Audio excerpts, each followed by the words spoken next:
When I was in Iraq a number of years ago, we spent a lot of time outside the wire, doing patrols, visiting with local leaders, various things, and you know, it was exhausting. It was hot. The gear was heavy. All you want to do was get back and change and relax and put your feet up for a little bit. But you knew that once you did that, there would be a requirement to go back out again. And I began to think about how much that's like the church. We have a responsibility to be out in the world, to be engaged, to be the hands and feet of Jesus wherever we go.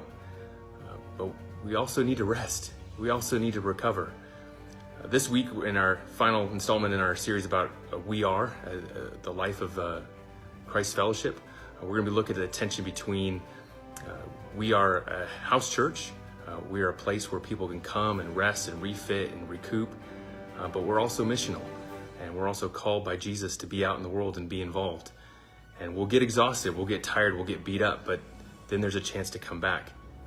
Our text for this week comes from Acts chapter 4, verses 23 to 31, where Peter and John were outside the wire, and they were getting beat up.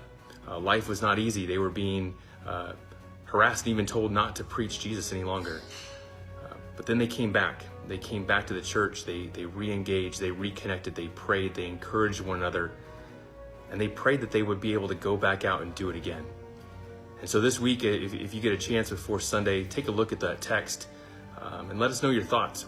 How is a church like a forward operating base in a deployed area? How can we encourage and support people, but how can we also be involved in what Jesus is doing in the world?